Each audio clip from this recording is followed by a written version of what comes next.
Hello everyone, and welcome to Sunup. I'm LYNDALL STOUT. Wheat harvest is underway in southern Oklahoma a little bit later than usual. They have potential this year for a really great crop, but as we all know, Mother Nature had other plans. We get up to speed this week in Cotton County. I was once told in western Oklahoma never complain about a rain, but if I were to complain about a rain, it would be the last one that we had. We're taking a lot of wind damage, some hail damage, and now the big concern is just having rain coming in almost every 24 hours, just giving us problems with the ground and getting stuck and for the equipment to hold us up. Also, we're worried about the deterioration of the crop, the quality of the crop, and of course the volume, whether or not we're going to be able to get it. The grasses and the weeds starting to come through, and they could also impact our ability to get the crop out this year. We just haven't had really any good drying days because of the frequent rains that we've been receiving to get any field work done. We're just kind of at a standstill. It's a more of a hurry up and then wait. You know, hopefully we'll get some good running days, things to dry out, and be able to get this crop in the bin. So we're going to harvest about 2,500 acres of wheat this year to harvest for grain, and we've got out maybe 250 acres, and so we're, like you said, we just really started, and we've got our custom cutters in. They're all sitting at the shop ready to go and waiting, and it's just frustrating for everyone. And the fields that we've got out so far had all been grazed, and so they were a little firmer than normal, and we had to go around some of the mud holes. But luckily, knock on wood, we haven't got stuck yet, but we've had to back out of a few mud holes, and we're going to leave some ruts this year. In anticipation to that, we've actually got our tandem disc ready to go, and we expect that it'll be pretty busy the rest of the summer filling in damaged fields from ruts. Hogs continue to be a huge concern. You'll see where they might have pulled the heads off earlier and just they start eating those heads. And so yeah, it's a concern, not only with wheat, but with other crops too. But hogs are a concern and will continue until we get them under control. Wheat has got 9 lives, and I think we're on 8 right now. We can only do what we can do, and you try not to worry about the things that you can't control and be there for the things that you can. And so we're ready, we're doing our part, trying to get ready. It is frustrating, but it's something that we've all been through. If you farm very long, we've all been through droughts and floods and sometimes all that in the same year. And so this is a year to learn how some of the varieties handle too much water. We've kind of got a handle on what handles drought the best. So I'll really be looking forward to the OSU variety tests this year as they're being harvested to see how the varieties that, some of them, the old varieties that did really well during the drought, how do they do whenever they have too much water? You just have to kind of take it one day at a time and kind of evaluate all what you have and prioritize, you know, what can you get done with what you got to work with. The floods have been tough on wheat production and tough on livestock. Sunup's Ed Barron heads north now to Kay County to see one family's unique way of feeding their cattle. It looks like something out of Miami Vice, but it's right here in Oklahoma. We got the fan boat about 3 years ago, mostly just for playing on the river and fishing, and it's been a great use here the last few days. Like many Oklahomans, the Case family has struggled with the recent rains. There were spots that was probably close to 10 foot. A pasture once green with forage has become a chain of islands along the Arkansas River, dotted with cattle in desperate need of feed. Went to work all day and then came home to flooded waters and unloaded boats and went out and fed cows with cake and hay, and we'll bring and put 6-8 bags on a boat for the weight wise so we don't sink the boats, and then we'll put 6 or 8 bales of hay on another boat and we'll haul it out to them. Throughout the hardship, the Case family is well aware this isn't the first time Oklahoma has seen rains of historic levels. It happened back in '86 and back in '73. They said this was worse than 86. But the Case family has never witnessed anything like this. Well, I woke up to the water being too high to get the cattle out. It was just one morning, the water was almost about as high as it is now, and we didn't have an option. The Case family, having lived in Ponca City for 10 years, only just dipping their toes into the ranching business. This would definitely be one of our biggest adversities. We were just kind of getting started and just have a few head of cows, and so this is definitely the biggest challenge we've had. But the Case family has one thing that helps them manage through the floods. We've had gracious friends and family that have opened their homes and their pastures up that are dry to our horses and our other dogs, friends that have opened their homes to us, neighbors that have cooked dinner for us. We've been pretty blessed in that aspect. And as for the future, Day by day, pray for no rain. in Kay County, I'm Ed Barron. The impact of flooding and storms touches every county of Oklahoma. We're joined by Dr. Damona Doy, the head of OSU Cooperative Extension. And Damona, it's sure hard to see images like what we just saw. Yeah, certainly our hearts go out to the many people in Oklahoma that have been impacted by the recent storms. So there are, I know, lots of questions coming to our local extension offices. We're blessed to have educators in each of the 77 counties that can respond to those local questions. In one county it may be how to manage trees, fruit trees that have been damaged by winds. In another it may be whether power outages have impacted food safety. So there are a variety of short-range questions. Our network of local educators along with area and state specialists are great at monitoring changing conditions and adapting to that and providing timely research-based information. And so they'll be watching for changes in conditions and responding appropriately. And as we've seen with previous disasters, that recovery part of it lasts a while, weeks, months, if not years.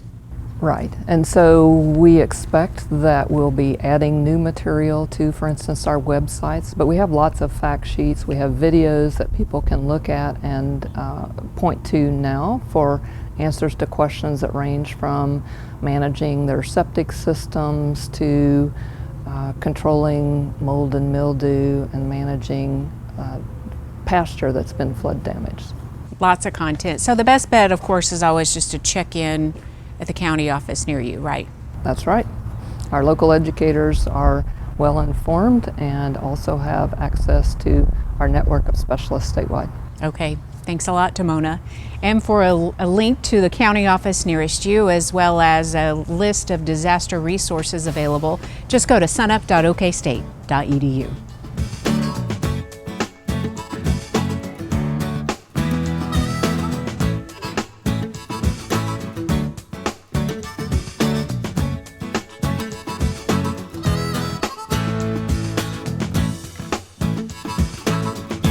Hi, I'm Wes Lee, and welcome to the weekly Mesonet Weather Report. Finally, the weather seems to have calmed down a little this week, and as we move towards the end of spring and the beginning of summer, rains were more normal for this time of year. The 5-day rainfall totals as of June 5th had no 6 or 7 inch totals like we have seen in the last few weeks. The map has only one 4+ location at Lane. The rest of the state had mostly less than 2 inches recorded. This allowed a few parts of the state to dry out a bit. The 4-inch fractional water index map, while still dominated by 1s, is showing a few 0.7s and 0.8s. This is the ideal range for most crops and is dry enough to begin doing field work. We discussed last week how far behind the summer planting season is. Of the crops that were planted on time, many have not thrived due to poor growing conditions. Grass plants, such as this corn plant in central Oklahoma, are faring much better than the state's broadleaf crops, such as soybeans, cotton, and peanuts. We know how wet it's been, but along with rains comes cloudy days. This map of May % sunshine shows how far from the long-term average we have been. Almost a fourth of the sunshine was missing in Woodward and Camargo. The entire state was cloudier than normal except for the lone station at Clayton that came in as normal. Rains and clouds usually mean cooler than normal temperatures as well. This map is the departure from normal high temperatures also for the month of May. As with sunshine, we see the western half of the state affected more severely than the east. 5 stations from Eric to Freedom to Goodwell were all averaging 7 degrees below normal during May. Whether crops were planted on time or are yet to make it in the ground, it looks like it will be a race this year to reach maturity by harvest time. The Oklahoma Mesonet has a tool called the Degree Day Unit Calculator that can help determine if your crop is on track or behind schedule. Degree days are heat calculations used by producers to predict plant development rates. The tool is available for most of the major crops grown in Oklahoma. You first select your closest Mesonet site, then the crop you're interested in, and lastly the starting date, which is usually the planting date. Here I've selected soybeans planted at Breckenridge the last of May. Once you hit Get Data, a table is generated showing the daily degree day units for soybeans and the accumulated degree days since planting. Reference materials are available for most crops indicating how many degree days must be accumulated before a plant reaches certain growth stages or to reach maturity. While the rains may have slowed down a little, the National Weather Service forecast for next week is calling for temperatures well below normal for this time of year. This will continue to put pressure on summer plants that are trying to play catch-up. Gary is off this week, so that will do it for this edition. We will see you next week for the Mesonet Weather Report. Many Oklahomans have been put through the ringer recently with the high rainfall events that they've had to endure. This has been a real test for many ponds of their overflow capacity, and you really find out what is going on with your pond. Was it designed the right way? Was it constructed the right way? And was it maintained the right way for those spillway structures to do their job? We never want to see a pond with the water going over the top of the dam. You're almost assured of losing the pond when that happens, so we really depend on those overflows.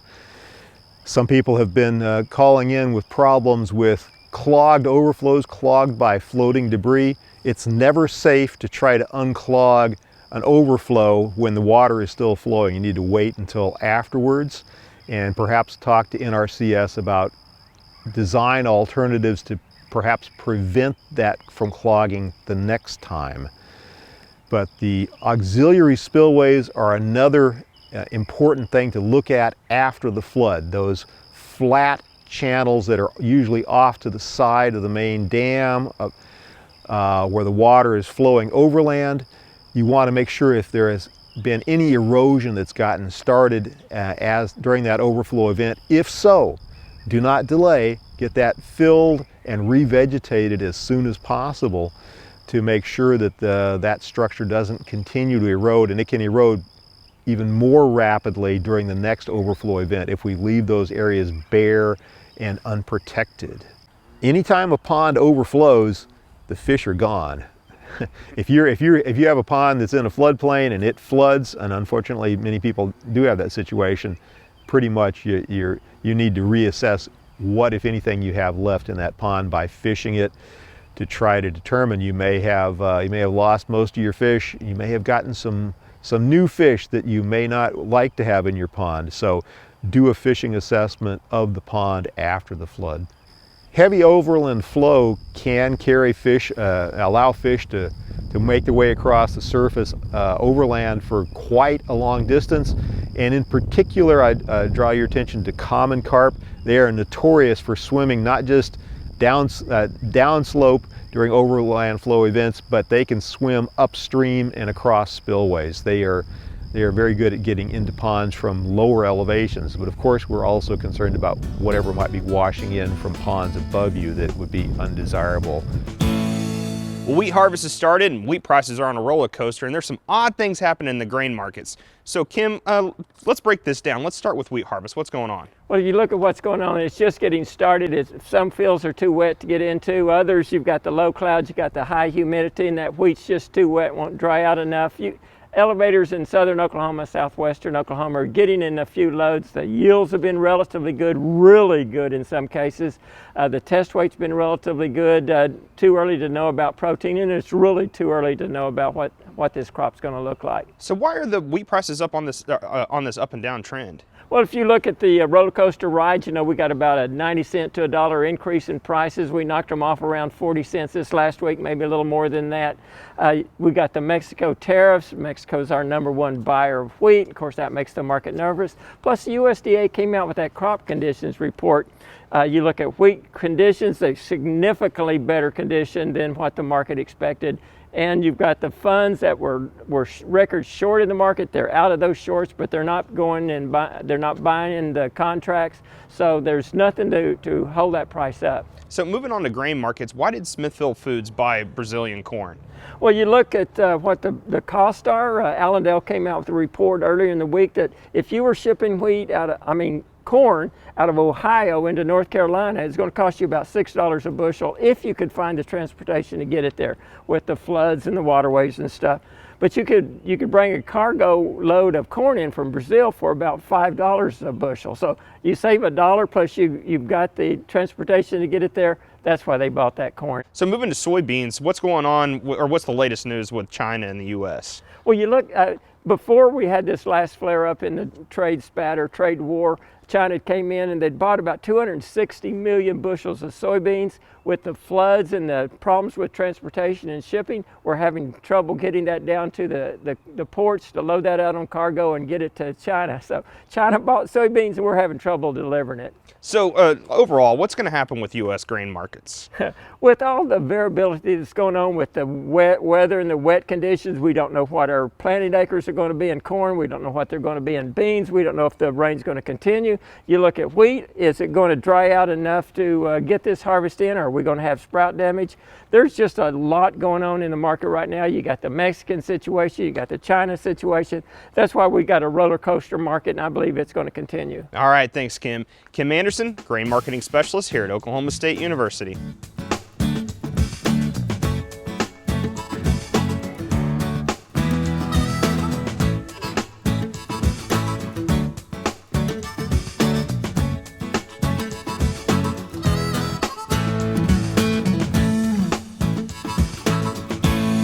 Unfortunately, many producers across the southern plains have experienced those heavy rains, flooding pastures, and in some cases, flooding getting up into and around where they might have had some hay stored during this past spring and going into the early summer months. And the questions arise about that hay that got wet, and we know in many cases that hay will be moldy. What are the effects of moldy hay if we go ahead and try to feed it? Well, there's three things that I think we need to remember about moldy hay. Number one is that of the livestock species that many of us have on our ranches, horses and cattle, horses are the most sensitive to moldy hay, and certainly probably want to avoid feeding any moldy hay to horses. As far as cattle are concerned, the ones that I'm really concerned about are pregnant cows. We do know that moldy hay can cause some fungal abortions of pregnant cows, and so keep that in mind if you have some of that hay around next fall and winter and you're putting that out for those pregnant cows that are calved the following spring. That can be a real problem. Quite frankly, if it's real moldy, I would avoid feeding it to pregnant cows. The third thing that I want you to keep in mind about moldy hay is that there is a human health factor involved as well. We do know that humans that are exposed to molds that come out of feed, we do know that in some cases ranchers, farmers that are around moldy feeds to a great extent may actually end up with a fungal infection in the lungs and can be pretty dangerous to them. So we don't want to spend a lot of time ourselves around that moldy feed. Quite frankly, if we've got any alternatives other than that hay that's been exposed to flooded waters and has caused a lot of mold, I would just assume that we use it for erosion control or dispose of it some other way rather than feed it to livestock. I think that both you and the livestock will be safer because of that. Hey, we look forward to visiting with you again next week on Sunup's Cow-Calf Corner. Seems like there's a lot going on in the livestock industry right now. And Derrell, let's start off with the African swine fever. Well, you know, this is a big issue. It's clear now that it's going to be a major global issue. African swine fever is affecting, hogs in various countries around the world. The biggest one, of course, is China, and that's the one all eyes are on right now. China produces about 50% of the world's pork production. And so significant losses there, and we don't know what those losses are. I don't think anybody does at this point, but they're significant. And so that's a major issue. It's a major protein shortage for China. They're going to be looking at all kinds of protein markets to try to fill in that missing pork production that's happening in China. Will this help the cattle and beef markets anyway? Well, I think it's going to be a boost to all protein markets. Again, China's going to be looking to source pork from other countries, including the U.S., despite our tariff situation, but perhaps more so from other countries. But they're going to be looking at chicken. They're going to be looking at beef as alternative proteins to make up for the gap. So the entire protein complex is going to get a lift. Cattle and beef will get an indirect part of that. Now in the U.S., we don't export much beef to China right now, and we do have this ongoing tariff situation. So, it's going to be more of an indirect effect for us, but we will see some impacts from that in the beef industry as well. Now, speaking of different markets and potential tariffs, there was some news that came out earlier about potential tariffs with Mexico. A lot of people were thinking cars. First thing I thought of was cattle and beef. Let's talk about the relationship the U.S. has with Mexico in livestock. Well, again, in all ag markets, Mexico is a major customer, specifically with respect to beef. Mexico is both one of our major export markets as well as one of our major import markets for beef, and it's a significant source of live cattle imports into the U.S. So all of those stand to be impacted. If we put tariffs on Mexican beef, Mexican cattle, that has a series of impacts, and more than likely Mexico's not going to sit still for this, so they're likely to do something that would impact some retaliatory tariffs or something that would impact beef exports to Mexico. And of course, the backdrop here is we're still working on trying to get USMCA approved. So the new version of NAFTA is not ratified yet in any of the three countries. We just got past the steel and aluminum tariffs, which were part of the hang-up towards moving forward. Now this new round of tariffs very likely will pose some additional hurdles that would have to be passed before we would see much progress on that. So with these potential tariffs, they're staggered in such a way that 5% in the near future, 10% in the future, and so on and so on. What does that mean for the general public when it comes to beef prices? Well, at the 5% level, I don't think we would actually be able to detect much impact at the consumer level. It will raise prices, for example, on Mexican beef coming in on the importers initially. Over time, that will reduce to some extent the demand for that beef, which would then probably prompt some lowering of prices in Mexico to partially perhaps offset the size of the tariff. And so those things take weeks to months sometimes for all those impacts to work out.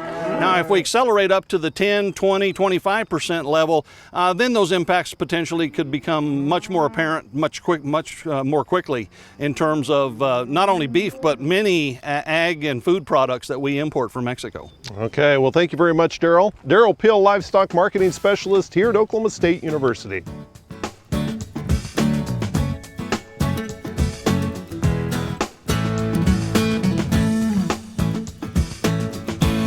In Oklahoma, the optimum time to cut native grass for hay is the first part of July, before July 15th.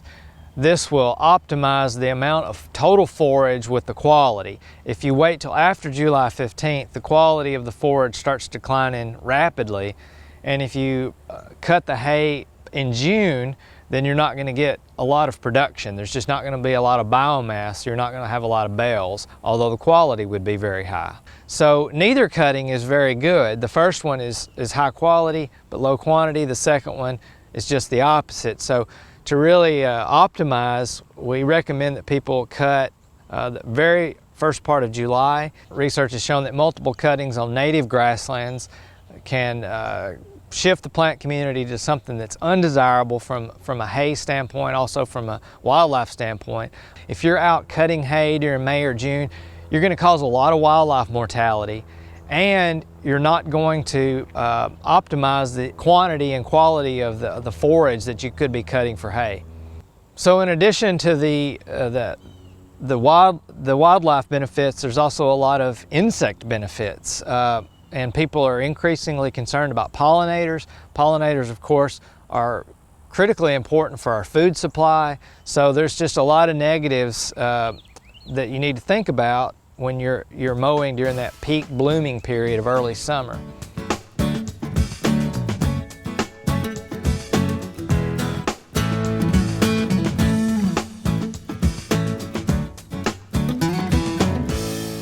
That'll do it for us this week.